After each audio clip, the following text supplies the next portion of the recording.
One and two and a...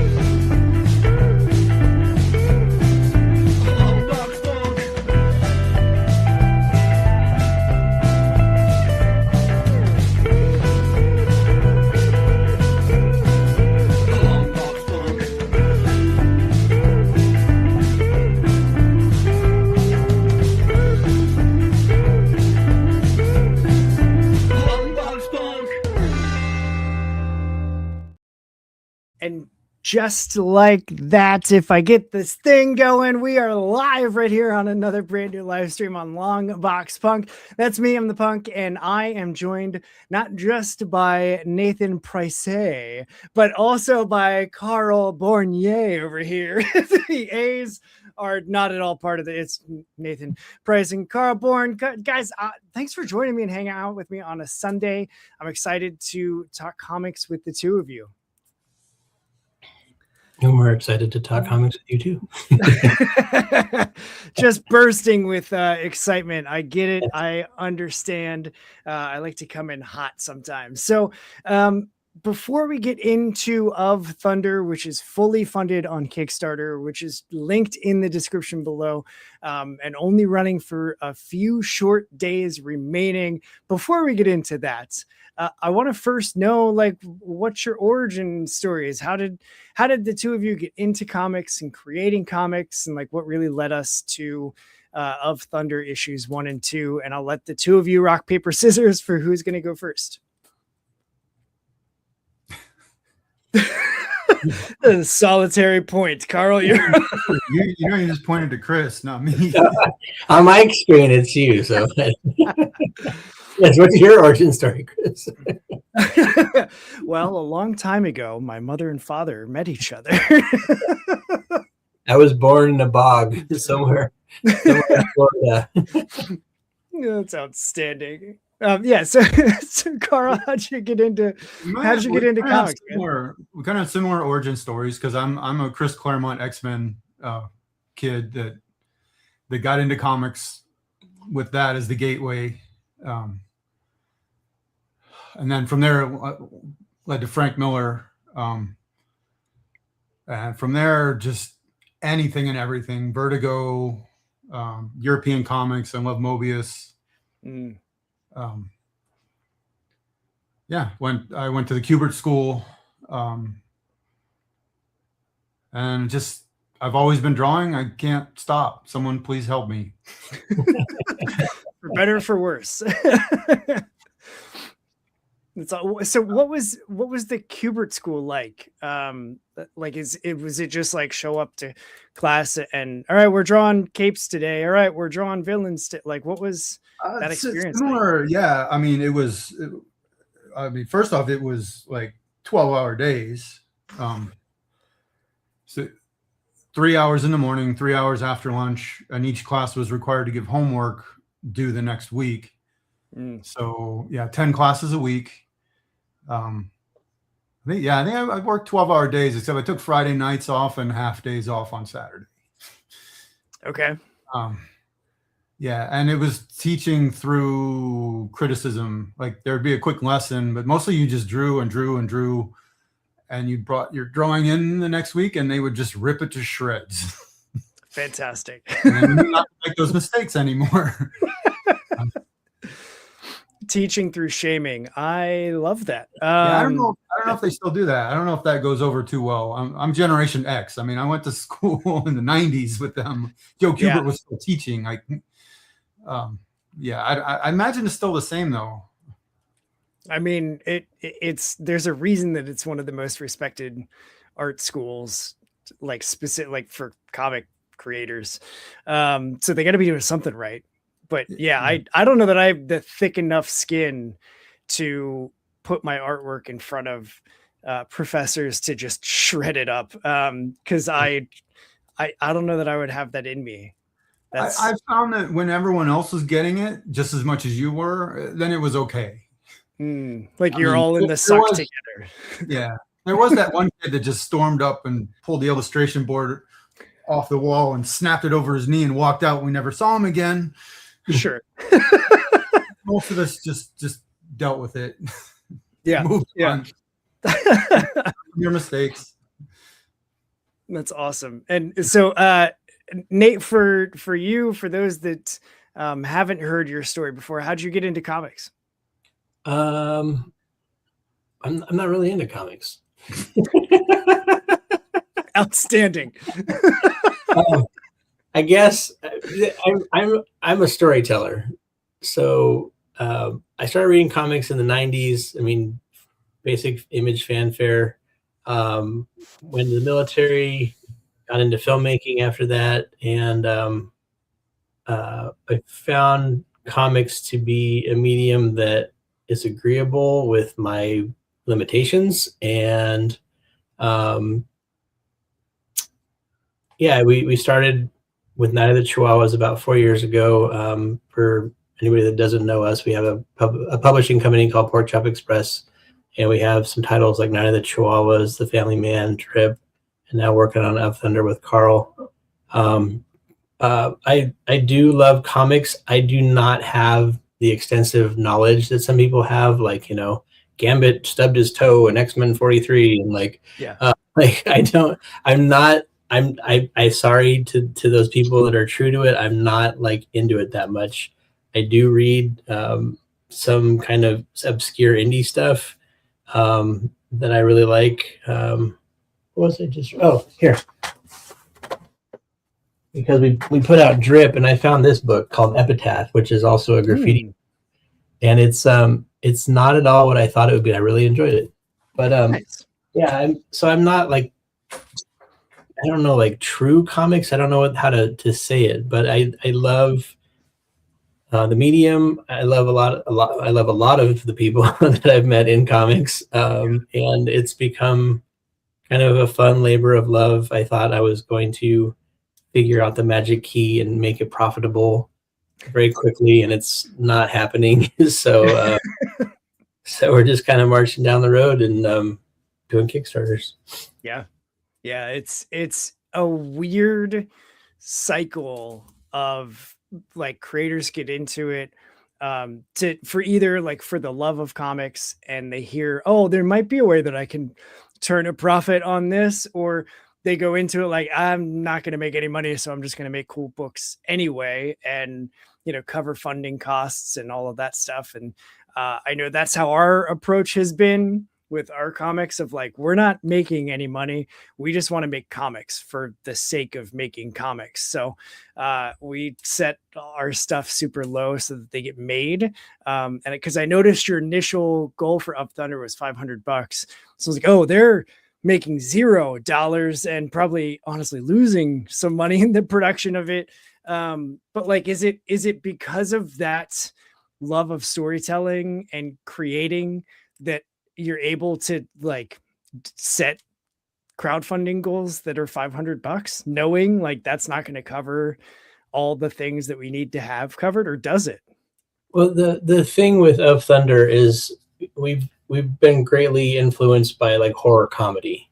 So Up Thunder is a offshoot from that, and my idea is to set it low, work to get it as high as possible, and see what, you know, with what our fan base is, see if how they like it, how they digest it. So I mean, it's the last few books that I've written, that I put out, it's a kind of testing the waters. You know, can I write a book, you know, a short story or a self-contained story, and how do people respond to it? So, you know, if this Kickstarter in the next 2 days makes $10,000, well, then we'll probably make more. So it's, you know, from people that have heard of it, seen it, they really like it. It's just getting the word out. So like Night of the Chihuahuas, we spent a lot of time getting the word out, and I'm hoping that as we go on, build a fan base. People will see these stories, because Carl and I just went to WonderCon, and a thing I heard a few times is like, we really like that you have all original stories. They're not, you're not redrawing Venom for the 10 billionth time. You're coming up with new characters and new situations that are interesting and fun. So sorry it was a long answer, but that, yeah. No, It's that's a great. relief too when you put a low goal out there. You're not checking for 3 weeks straight. Like, we almost made it. Like, who's gonna? Oh no, someone canceled. Like, you put a low goal out there. You're fun in the first few days, and you can relax, and then you're more likely to do it again because it's not such a stressful situation for you. But we want more than 500, and we got more. But why stress yourself out in that first 3 to 4 days? Yep.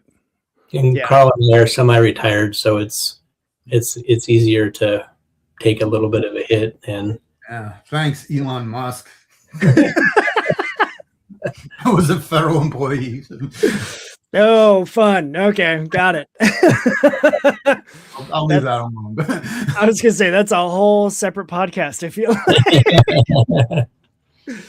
So speaking of like the Kickstarter experience and the first few days and all of that, so like I'm just excited that I can say it publicly. Like, I finally got the email this morning that our anthology hit its minimum funding goal. So it had been the grind. We launched it March 25th. So it's been the grind for just like 2.5 weeks, almost 3 weeks of like, are we there yet? Are we there yet? And having told and like basically promised our other creators, like, we're going to get this thing funded, and then having it take as long as it did, I was definitely like stressing and getting anxious of how do I find more people? Like, I knew it was going to take over 100 backers to hit the funding goal, but it was like, how do you find more people? So I'm going to pose the pet question to the two of you. Like, how do you get your stories and your art in front of new people? Is it doing conventions? Is it social media? Do you have like a secret speakeasy that you go to that broadcasts to millions of fans all over the place and then they stick with you? How does it work? I'll let Nate answer that, because quite frankly, you're already doing a better job than I am on that. What was your goal? For this Kickstarter, it was 3,500. Yeah, you're doing better than we are. So. I'm in the mindset like Carl was talking about. Don't make it stressful, because we had been in that boat and I just didn't like it. Having a core group of people. I'd rather have a small group of people that are willing to spend a significant amount of money than trying to get a lot of money. Money from a lot of people. So I think we've hit every goal except the very first one, and that was in 2011. Social media, cons, we do events, like the gallery show. And I'm going to tell you this is a secret, but I'm going to tell you live on air. We're aiming to do a punk rock and comic show. We actually have 2 potential people backing it that are pretty significant. So in my mind, it's like building a vibe, kind of having a fun community. Like people are like, hey, what do they got going on? I want to check out their stuff. So, I don't have a lot of the answers, but I think of marketing. I do boosted posts. I want to get my name, our name in front of people as much as possible. Yeah. So, because there's hundreds, thousands of comic creators. Like, how do you stand out? So that's where my mind is at. A lot of good stuff out there right now. It's now one thing, we did all the work before we launched the Kickstarter. Like, the artwork's done.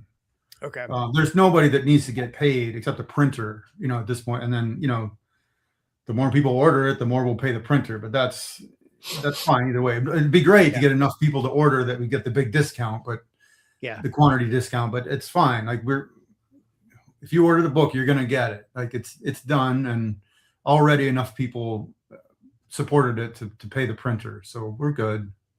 Yeah. And that's how I work. I probably should be a page rate guy, but I prefer to collaborate and then just kind of split the money as it comes in, you know. Yeah. And I'll say that working with Carl's been really good, except for that time that he stole my Kit Kat bar. Working with Carl's been really good, and communication, different things. And then Carl is now working on Night of the Chihuahuas 2 issue 2, and that was paid, so that's kind of rolled into something as Nice. well. And hoping to collaborate and work with Carl into the foreseeable future. So yeah, it's the people that I see that try to raise money and then pay the artist, I've seen a lot of trouble. One company that I really looked up to, I'm like, they've got it all figured out, and they raised the money, and then the artist got sick for like a year. Oh, wow. Yeah, and I don't think I've still got that book, and it's been close to 2 years. So it's and nothing against them. I don't knock them for it. It's just hard, like, what can you do? Yeah. If Carl's hands get cut off, like, it's like, what are we gonna do? Like, okay, Carl, it's drawing with your feet. Yeah. Get used to holding a pen and just doing all your artwork this way. You laugh. I think it's When we first started working together, my job was handling explosives, so oh, it was never a given that I would come home with all 10 fingers on any day. That's awesome. And yeah, I will go ahead. I was going to say, I will say that the other side of this is that Of Thunder is supposed to be a color book, a full color book. And when we released an exclusive last year at Phoenix Fan Fusion, we released it in black and white. And so many people are like, this is amazing. Like, put it out in black and white. So we did issue 1, issue 2, and then we're going to do a 40... I think it'll be 48 pages. 50 pages, I think. Okay. Full color book. So we have the same book, and Carl's almost done coloring it already as well. So hopefully we'll generate, some more income, some more awareness. And the cool thing, like, we have friends at a comic book shop in Hawaii called Other Realms. I'm going to be going out there and doing a signing and trying to get people to check out this, because, like, culturally, mythologically, there's a lot of elements from Hawaii. So yeah, hopefully. What a natural way into my next note. So the like pitch on the Kickstarter page is a young Hawaiian girl finds Thor's hammer. What could go wrong? And I'm curious, well, what could go wrong? But, like, how did you determine or decide to go with, like, a young Hawaiian girl finding the hammer? Like, how did that end up as the, like, this is the character that needs to find the hammer?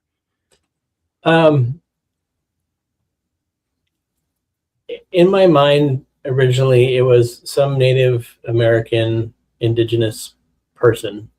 It happens that my cousin, my dad's friend's daughter, my godfather's daughter, she is Hawaiian. She lives on Kauai. Okay. And the story reflects part of her journey as a young girl into a woman. So the whole thing, it shows it on the exclusive cover, but she's carrying the world on her shoulder and she's dragging the hammer behind her. And it's like the youth inherits this world from the adults that's kind of fucked up. And, they have to step into the role of, like, okay, now what do we do to take care of this? Which is kind of the progression of life and growth. And then she's dragging the hammer, which is this thing of immense power, which shows, like, children's potential, what they could become, but they don't know how to use it. So seeing my cousin struggle, she's not my blood cousin, but my cousin. Oh, there it is. Carl's got it. That's Austin Ackert did that cover for us. Okay. Yeah, super good. But seeing her struggle, and, like, I mean, we all struggle, but I just kind of took it off after her. And I've been to Kauai to visit her, so I had some of the locations in there I had in mind, what I was writing. But Yeah, I guess Okay. that's an answer. Yeah. Because I was just like, I've always heard like, write what you know. And when I saw the page, the first thing I thought was like, well, if Nate's writing what he knows, is he saying that he's a young Hawaiian girl trapped in a white dude's Correct. body? Like, I'm gonna go exactly to no, but it's. I mean, that's the thing. Like, I'm a writer, so it's like story is everywhere, and the hero's journey. You know, if you guys know the whole thing of the hero's journey, it can be applied to anyone. And every time I've thought of Thor, mostly it's the Marvel version, buff white guy. So what happens when a kid finds Thor's hammer and is able to pick it up, which I found is actually a Marvel trope. In the original Thor was never a thing of being worthy. So, but that also goes back to the Sword and the Stone, King Arthur. So she is able to pick up, and I don't think I explicitly ever say it shows other people trying to pick it up, but she picks it up. The hammer changes, which Carl put a lot of effort into creating a Norse looking hammer and then creating a Norse / Hawaiian looking hammer, which I think is super badass. But sorry, I forgot what I was talking about. Well, you know, I think a lot of indie comic creators don't do this. You say write what you know, and I 100% agree with that, but that doesn't mean you can't do a whole lot of research and get to know something new. So do your research.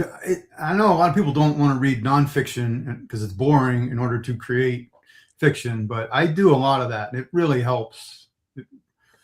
Okay. If you're reading about mythology, first off, that's interesting. And then you start reading other facts and stuff, historical events. As a creative person, you're going to start rewriting it in your head. I got to make this more interesting. It's really, really feeds your imagination. And I did see. We went to Hawaii too, and we saw that a wonderful like heritage being forced to live off tourism. You know, and I used to live in New Orleans. We had that same problem. Like, tourists are money. They're also a pain in the ass. They want to destroy your culture, like, but they pay your mortgage, you know? So there's an inspiration there for sure. And I did see my cousin grow up. So, I mean, a lot of this story is not just, it's about her growing up more so than her fighting battles. Sure. The battles are fun, but that comes later down the road. And we are doing a Kickstarter, and I wanted to say, if anybody's watching, if you pledge $20 or more, you get a drip book. This is like the B cover. And if you buy any of Carl's original artwork at $88, and this has to be during the show, I'll send you a limited edition drip, black, white, and gold. I don't know if you can see the pretty shiny colors, but drip book as well. So that's awesome. Please join us on this wonderful journey of adventure. So a couple things that the two of you just mentioned that I want to pick out. The first was the reimagining that Carl did of Thor's hammer to be both something new and something with like Hawaiian elements into it. Like, how is that purely the research aspect of things? Like, where do you even begin to start with reimagining how something that significant can look? What a realistic version of Thor's hammer, because I didn't want anything to look Marvel Comics, right? So actually the hard part was finding Thor's hammer,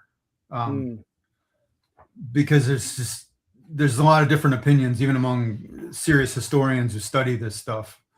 So that took quite a bit of work. As far as making the Hawaiian look to it, if you Google image ancient Hawaiian weapons, you're going to see some really cool stuff. Like, it's going to make Klingon weapons look boring to you. Like, shark teeth, awesome carvings, intricate stuff. So that was an easy inspiration, that part of Yeah. it.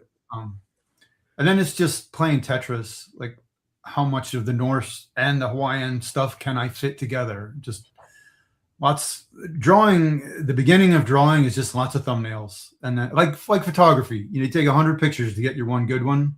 Yep. It's the same thing. Okay. I am definitely going to Google ancient Hawaiian weapons. Cause like the only thing that I could think of right just off the top would be like spears.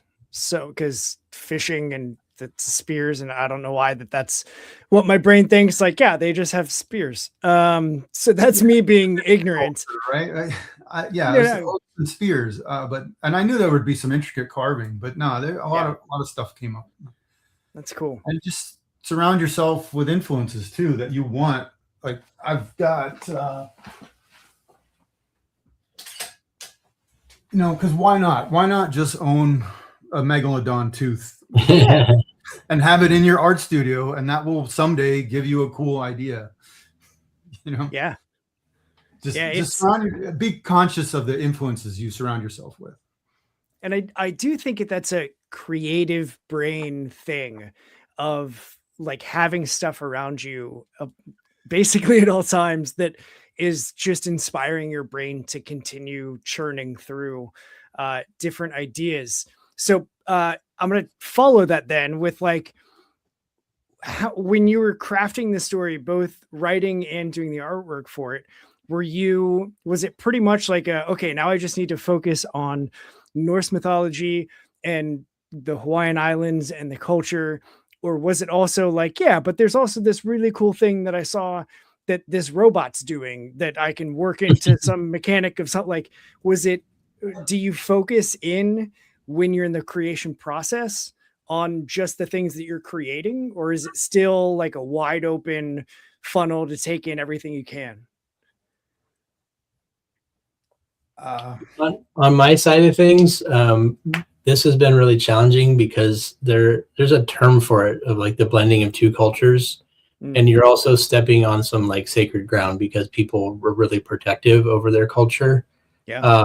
I've tried to be extremely respectful. I've tried to contact multiple people to get input. I mean, my cousin is Hawaiian, but as like a scholar or somebody would represent their culture, I haven't gotten much feedback and love. I'm hoping, because the story is not very specific, it leaves it very wide open. I'm hoping to come into contact with somebody that would be willing to give me some input. There's two gods that show up in the beginning of the story, and it feels like very dangerous waters, but the Norse people were seafaring, so are the Hawaiians. They're both fierce warriors. I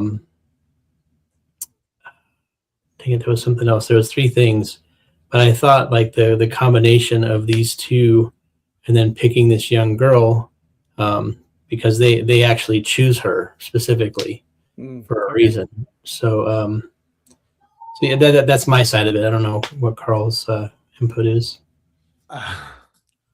Well, this is weird because like I also write and draw a lot of my own books.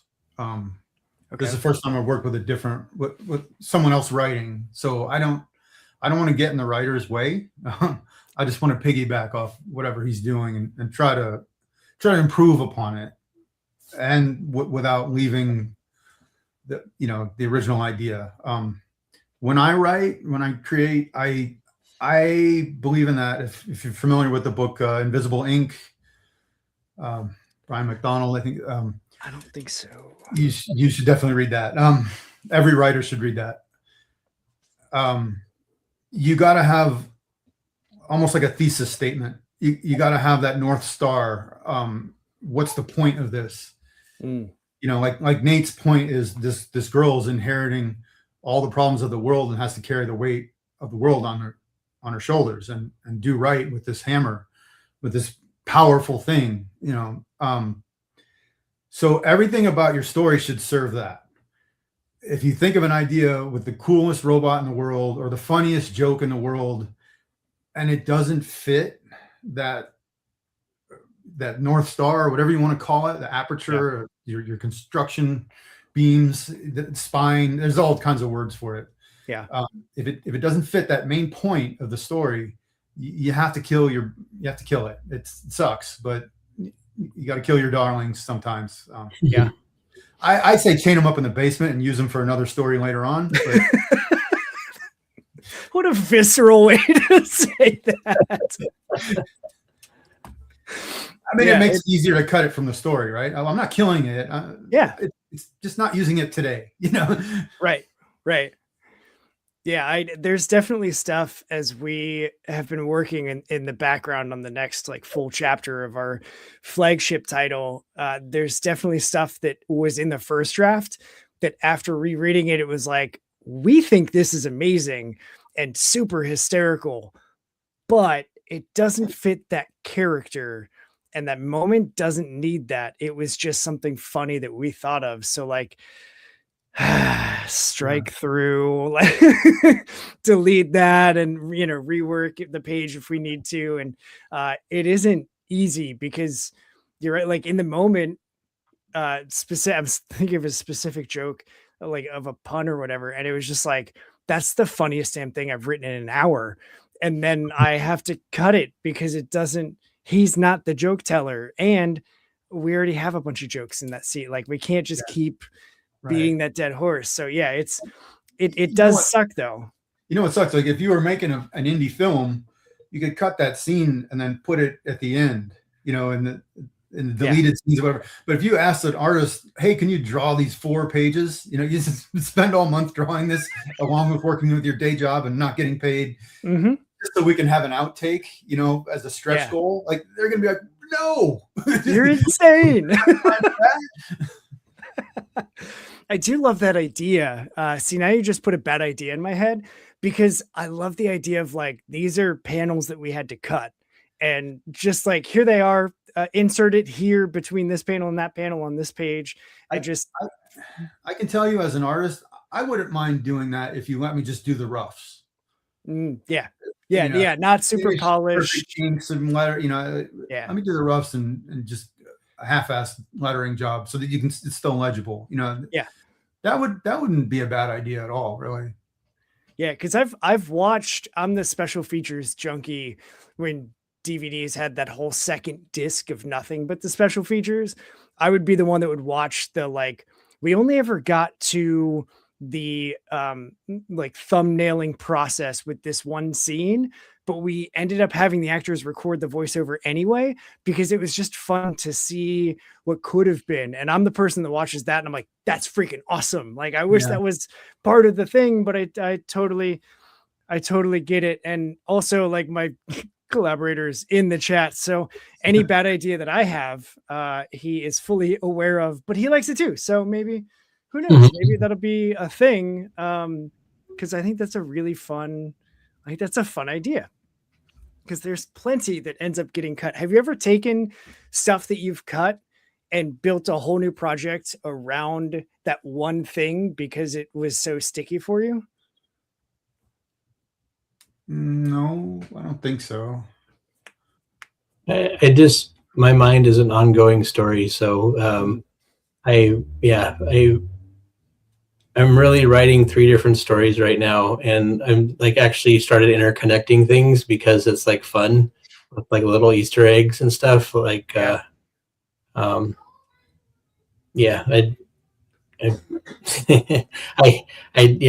can't stop my brain. My wife hates it because I'm like lost in my mind walking around the house. Like, it happened. We all have that problem. Yep. That's awesome. So tell me, we haven't even touched on the main story. We've touched on the themes, but give me I just walked up to your table at a con and, you have this book that's on Kickstarter. Tell me about it. I don't actually have a really good pitch. Perfect. Yeah.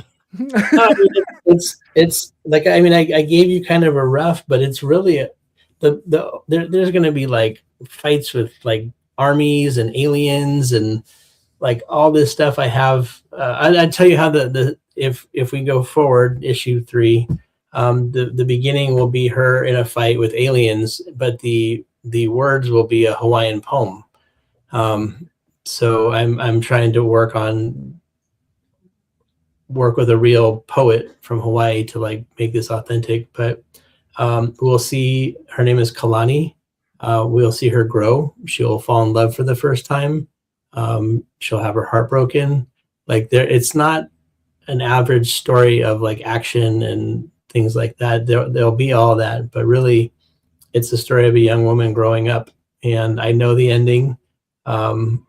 It feels a bit cliche, but if I can craft it right, it'll be well earned. So, but yeah, it's. I mean, I don't know how to pitch it, because it's like how can you? I wrote a story about two people and like their relationship growing close together, totally drama. I'm like, nobody's going to read this, so let's throw zombies in. So I think Carl's read it, called Never Say, and I made the zombies different. They're not really zombies. They're something much different. They laugh like a hyena, and they also echo. So if you talk, they'll say your word over and over again, which is kind of creepy. Yeah. I think, at least. But it's like, how can I get this story told and people interested in it? So I have to like bring a separate story into it, which has been fun. But it's like, the story of a young woman growing up. Well, like, let's throw Thor's hammer in there and see what happens. Like, sure. At some points, the whole thing of like what could go wrong actually happens. She gets mad and she wants to kill people. Well, basically the hammer doesn't agree, and she has to face the consequences of that in the moment. So, yeah. I mean, I don't know if you guys have heard the saying, "There's nothing new under the sun." Like the stories have been told forever and ever, but like, what can we do to make it story? Yeah, make it a little different and make it awesome. So, yeah. So what's the? I see any without a glare. Tilt it down a little bit. There you go. Yeah. That's fighting the government.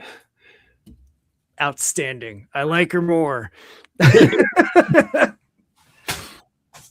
So Carl, are you all traditional all the time? What do you mean traditional? Like with the actual like graphite pencil on paper, or do you do art that's digital as well? I don't know how well you'll be able to see it. Wish I could do screen sharing. I start out with pencils. This is a page I just finished.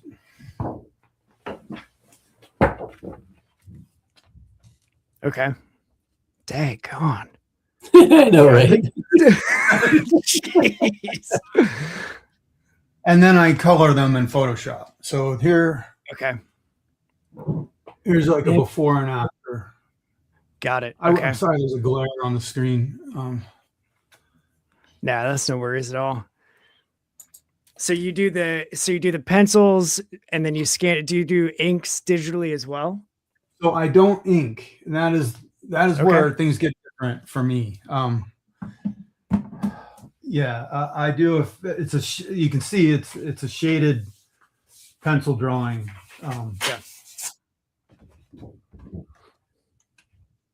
So, and then the coloring is more tinted. I sort of color it like you would color a black and white photograph. Okay. Got it. This is one of my other books. But you can see that's not ink. That's just graphite, and it's been adjusted in Photoshop. The contrast has been adjusted, and then it's colored. Got it. Okay. That's awesome. See, that's the thing, like those nuances that I love hearing different creators talk about, because everybody does stuff different. Like I have yet to be like, oh yeah, I do this and this, and then I do it this way, and then I have the finished project, and I've yet to talk to anybody that has the exact same steps. Because it's just like everybody creates differently. So yeah, I mean, like Marvel Comics wouldn't look twice at me, even if they liked it. They'd be like, well, yeah, but that's not a Marvel comic style, that doesn't fit our brand. So, But that's Yeah. why indie comics. I've always been into indie everything, indie film, indie music. So of course, I'd be into indie comics. So that's fine. I want to do it my own way. It may not be better than everyone else, but it's mine. You know, Yeah. it's my own process that I made up. Yep. And there is, I think, something to owning that of like, no, this is how I want to make it. This is my art. This is my contribution to this story. And like, it's all from me. It's not because someone else said, oh, well, you got to actually do it this way. Like, we need you to use Clip Studio instead of Photoshop or whatever. Like, because I've been in creative jobs and I've worked at different radio stations that had that kind of micromanagey, like, hey, we really like this, but like, we need you to do this instead. Like, so you didn't like that. Like, well, it's not on brand for what we're trying to accomplish. I'm like, okay, well, it's on me. Like, do you want me doing this, or do you just want someone with a pulse doing this? Because Yeah. like, it currently sounds like you're stripping everything that's me that I'm bringing into it out of it. And Pull at the that point, lever, it's monkey. like, Yeah. bye. I'll talk from a publisher standpoint. It's hard because, like, do you know Austin Eckert? Yeah. So Austin's doing, we're starting the Chihuahua verse. So it's like all these stories and anthology compilations of mutant killer Chihuahuas. So Austin has a very unique style, and I wanted him to draw this prelude to Night of the Chihuahuas. And I was like, hey, dude, like, I don't feel like your cartoony stoner vibe thing is going to work for this. Can you try to like tone it down a little bit? And he's like, oh man. And I'm like, but he did it and looks, well, because I'll rewind this back. There was a friend of ours who had a dog that died in Detroit. That sounds funny. Our friend is in Detroit and his dog didn't die. Anyways, so Austin drew a style that I'd never seen him draw before. And I'm like, hey, can you do that again? You know, and he's like, well, that's not me. And I'm like, well, you know, this guy basically the guy that wrote this story is a film producer, and he wants to make Night of the Chihuahuas into a movie. And I'm like, I don't feel like he's going to go for that style. I feel weird asking it, but it's like some artists can draw different styles. He drew it. He's happy. He likes it. It's just a little bit different than what he'd rather do. So because I hear you for sure. It's like if somebody wants me to write a certain way, I'm like, why? Yeah. Yeah. Well, my thing is, why don't you? I know in indie comics, money's a problem, right? You get whoever's available, Always. but if you got money, why aren't you hiring the person that already does that style? Like, why are you hiring someone else and telling them to change? Like, they just have power and control problems or something. Like, what's wrong with you? Yeah, I just wanted to work with Austin like really bad. Yeah. Well, Austin's dependable and he's a great guy. So yeah. But his style was like, man, if I worked at Adult Swim, I would hire him. You know, it's like Rat Fink kind of, right? Like, I call it Saturday morning cartoons on cocaine, but yeah, it definitely gives, for those that don't know his work or his style, it definitely gives a very precise reference that everyone's like, oh yeah, I remember Saturday morning cartoons. Oh yeah, I remember that time in college I tried I can imagine that. Yeah, for sure. Yeah. So like when that brings up a good point though, like from the publisher perspective. So like when you were first coming up with the story, like how did you decide or determine or find that Carl was going to be the person to do the artwork of Thunder? Carl and I met through Mark Bernal from Lesser Known Comics, and I don't think for me it was a matter of like picking a style. With Night of the Chihuahuas, so many people wanted to do covers, they wanted to do interiors, and it's like I didn't feel like their art matched the vibe of that. And the thing with that is, it's not about the starting. If I pick an artist in the beginning and I can continue to work with them, it's if the art changes along the way that I don't like, because that happened with Night of the Chihuahuas. It's like if you pick Austin to do of Thunder, and you're like, okay, that's the style we're going to use for, that's my feeling. So when I saw Carl's work, it's like fine art to me. Like I'm hoping that we will continue to work together. And on Night of the Chihuahuas, I hope that continues as well, because I hate jumping artists. So it's not like some people are like, what, my art's not good enough? It's like, no, I just don't think that's what I want from that thing. Yeah. So yeah, go ahead, Carl. It's like finding a director, finding an actor, and not just because someone's a good actor doesn't mean they're right for the part. You got to find you got to find the right person. So. Yeah. For me, I mean, this is more on him, but for me, what was going on in my head is like, this can't look like a Marvel comic, or this poor guy's going to get sued. Yeah. Cease and desist, and Chris Hemsworth knocking on your door. And I love mythology, so I was like, okay, I can do this. Like this will look like an indie book, and I will have fun doing it. So I'm in. Let's do it. Yeah. Yeah. So you said you love mythology anyway. So it was like a natural fit then to say, sure, yeah, no, like let's do the mythology thing and tell a kick-ass story. Yeah, and I wanted a mythology angle, not a superhero angle. Like I don't know why. I'll believe in magic more than I'll believe in radioactive spider bites. Yeah. Yeah. What kind of magic? Yeah, I mean, like I grew up, my suspension of disbelief abilities, if I was like an RPG character, would be like maxed out, because I am happy to turn off my belief in like, you can't make a chair float magician on stage. That's not like, that goes, I'm happy to be like, holy crap, he's making a chair float. And my wife is like, idiot, no, he's not. But like, I love magic. I love watching it. I love seeing the things that are other, like that's not normal. It's just something different. And it's something wild. Like I love being able to suspend the just belief in how things work to watch a magician do incredible things in front of me.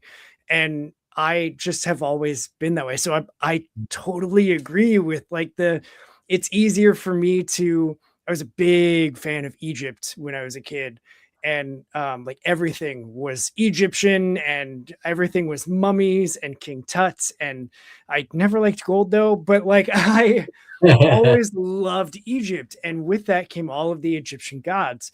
And it was easier for me to be like, oh yeah, no, they just believed in those gods. Those gods were real for them. Than it would be for me to be like, oh, well, I mean, Apocalypse was Egyptian from the X-Men. So like clearly supervillains came from Egypt. Like it's just easier for me. Like the one was always easier. And I love superheroes too.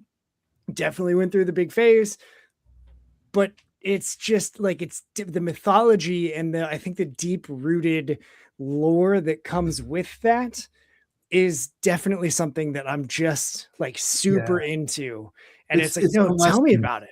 Yeah. The lessons learned, like, they're all fables to me, right? Like, I don't know if there ever really was a kid who cried wolf. That's not the point of the story. The point of the story is you learn the lesson from the kid who cried wolf. And myths are just more complicated fables, in my opinion, So that's the appeal there. Like Nate said, like, well, let's not just give someone a moral lesson and beat it into their head. Let's make an interesting story out of it. Let's put some zombies in there. Yeah. Oh, you think you know this story? Just kidding. Get ready. So Nate, you said that you already have like the ending in mind. In the ideal, I'm giving you a check for $10,000 to make more of Thunder stories and tell the story how you want to. Like, how many issues is that, or would that be? I don't know. If we could do 2 more 48-page books, that would be great. I like to do nonlinear storytelling, so I like to jump around. In the beginning of the story, she faces a great tragedy. Her mother is never mentioned. So there's, and I kind of leave some ambiguity in when I write so that I have places to go. Yeah. I think another 96 pages would do it. and then just have a nice, I don't know, is that a trade, or I don't know what size they are, but Yeah. um, Yeah, that's into trade space. yeah. So, yeah, and I have some kind of funny moments in it, but it's just not horror comedy. You know what I mean, the Family Man isn't really horror comedy, but it's more horror based. Drip is more horror based. Night of the Chihuahuas is definitely horror comedy. And I don't know if you know, but the Family Man got optioned to be a movie. I did know that. Yeah. Yeah, so it's exciting, and you know, I have some stories that are simple in the execution, like 2 people could be filmed very easily, but you know, I think right now it's just a step-by-step process. I've been working on the Family Man Part 2, and then another project called Die. Okay. And it's just running an independent publishing company mostly by myself is extremely hard. Yeah. Carl can vouch that I'm a bit of a spaz. And on my behalf, I have a lot of stuff to do, and my mind is like a tornado, which is not pleasant to be around, but in my head. But I'm constantly juggling things, trying to figure out what makes us stand out, you know, and going to shows. Carl and I went to WonderCon. We have El Paso at the beginning of next month, and then Phoenix Fan Fusion. We do panels on mental health. So that's kind of fun. In El Paso, if I could just tell a story real quick, because Carl's, I think you're still going, right? Yes. So Carl and I are talking about, Carl got his table like kind of last minute, and we're like talking about travel and lodging, and Carl texts me and he's like, there's no hotels. And in my mind, I'm like, what? He's probably exaggerating. So I get home and I go online and I'm looking, and there is no hotels and there is no Airbnbs. And I'm like, what in the hell is going on? Yeah. So BTS is performing in El Paso, the K-pop. Oh. And I found a hotel room a half an hour away from downtown for $734 a night. So I mean, these are the challenges. Like, so where David, the author of Night of the Chihuahuas, is going. I was gonna go, but we can't afford to send both of us down there. So it's like, you know, we're scrambling last minute. I don't know if Carl's got his stuff set up, but it's bizarre. Like, no hotels. I see he's in the chat there. Yeah. If not, I found like 40 minutes away, I found a KOA campground, which That's crazy. It's actually, I probably would do it even if there were hotels, now that I know, because it's less than half the price of a hotel. There's no electricity, but the weather's nice this time of year here and in Texas. And I don't know, I can rough it. You're like, I don't need much. I went through Hurricane Katrina and 3 tours in Afghanistan, so I can pretty much live in a quiet cabin in the woods for 2 days. I'll be just fine. You're like, say less. It's fine. Do I have a pillow? No, that's fine. I got a backpack. Whatever. I'll sleep on my comics. You do what you got to do, man. Like that's part of I think the hustle and the like dedication that it takes to be an indie comic creator is finding obscure solutions to problems that you never even could have possibly anticipated. Like, what are the chances that you're trying to go to El Paso at the same time that BTS is there? And I'm not a fan of that music, but like they are they're a big fucking deal. Like they're one of the top 5 streamed musician or musical groups like in the world. It's like Bad Bunny, and I think like BTS is number 2 or number 3. Like the K-pop thing is massive, and like they're right up there with Taylor Swift for the States.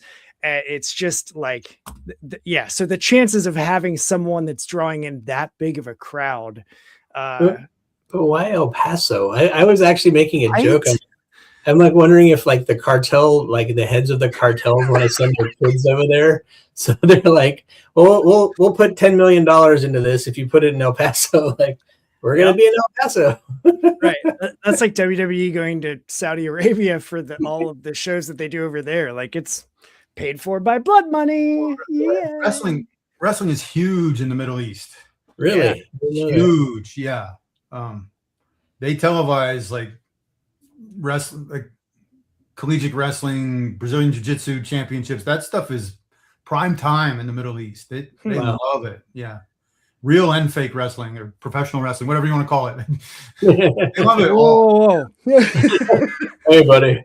I don't real to me, damn it. listen here, brother.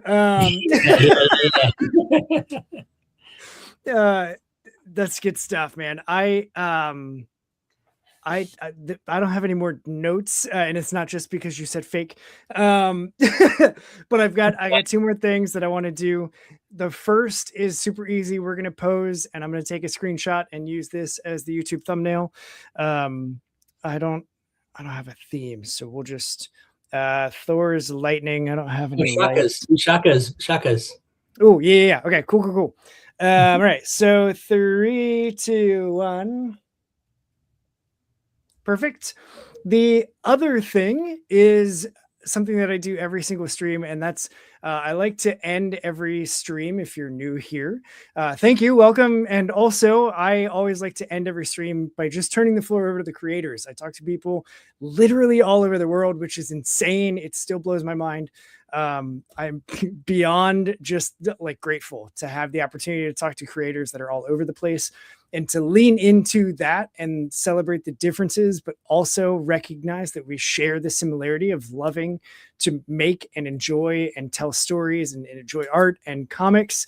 I just like to I stop talking and I like to let the creators talk. So if it's anything you want people to hear from you, it could be a sales pitch. It could be like, hey, I've got this project coming up and you should absolutely put it on your radar. I don't care what the content is. I just want both of you to have that space. And Nate, because you've been here before, I'm going to make you go first. I'm Nate. We're Pork Chop Express. If you see on my name there at Pork Chop EXP55, follow us on Instagram. Our website is porkchopexp.com. We do have Drip 2, which should be coming to Kickstarter the end of May. That is artwork by Brandon DePillis, colors by Myra Hernandez.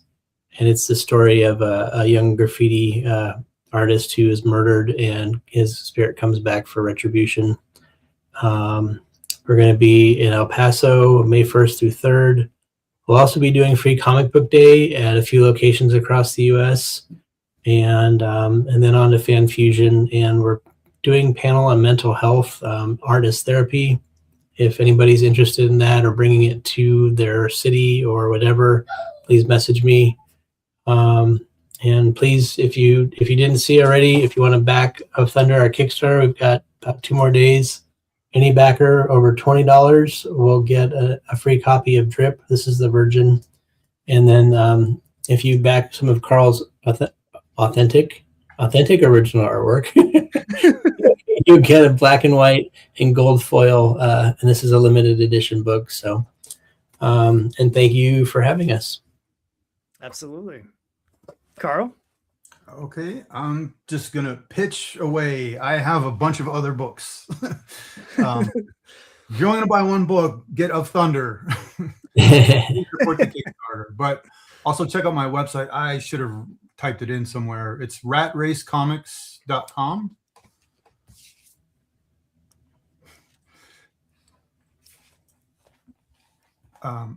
If you like mythology, I've got this book. Hold on. The interior pages aren't so shiny. Mm-hmm.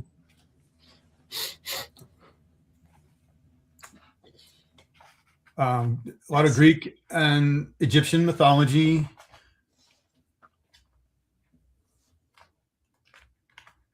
And it is available everywhere. Amazon, if you don't want to pay shipping, you can tolerate Jeff Bezos. It's all on my website. There's links to everything on my website. And let's see. And I'll make sure that anybody post-mortem of this live stream, if you're watching it not on Sunday, I'll make sure that ratracecomics.com is linked in the show notes, episode description, whatever. The thing that nobody actually expands and reads, go expand it and read it, because I'll have all of these links available there. And also you had to pledge during the event to get these. I have to keep track, so it's not like you can watch this later and then pick up the freebies. Sorry, everybody. I also have this book. The Kickstarter was successful. It's now available with rolling squid bones. Friends of the show. Yes.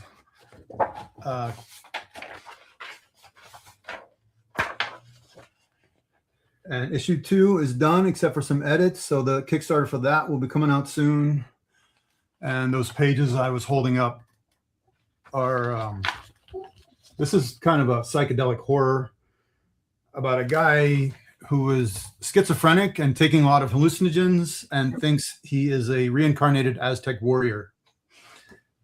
And it is as crazy as it sounds. You get to see the world through his eyes. It's a crazy place. And that's those pages I was holding up earlier. Those are from issue 3 I'm working on now. Nice.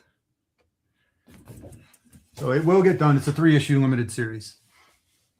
And I got another book. If you like cyberpunk dystopian stuff, that's also available on my website. And I've been able to see both Junk and White Wolf. Definitely worth your time, because they're just like visually fun to read. Like I really dig your style. I'm looking forward to Of Thunder. And all of the things that you have coming. I got a notification that apparently my camera is about to die.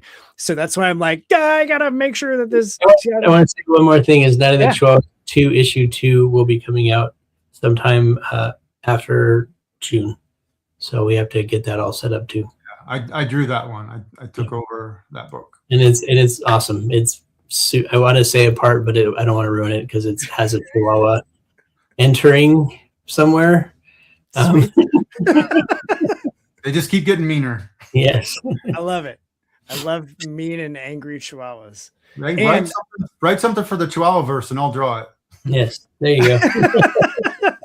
Perfect. I'll get to writing. Tempt me with a good time. Guys, this has been a whole lot of fun chatting with you. I love just being able to dissect with a creative team how books come together and how art and stories get told and created. So thank you both for hanging out with me. If you've been watching it, thanks for signing off in the chat. We had an active chat today too. Always happy to see that because it makes all of this feel a little bit smaller in life on the internet. So check out Of Thunder. Kickstarter is linked below, but you've only got like 2.5 days to, as of the date of this stream, to back it. So make sure that you do that, get your hands on the book, and then keep up with all the things that Nate and Carl are doing. Plenty of things coming this year. You guys are busy. I don't know how you're doing it. So best of luck. I know I'm going to be keeping a close eye. Stay tuned after the end. I got some logistics for you, but for everybody else, thanks for tuning in and hanging out with us here in the Long Box Punk. Be back next Sunday with another brand new live stream. And until then, go do what's good for you and make some art because it's good for you. We are out of here.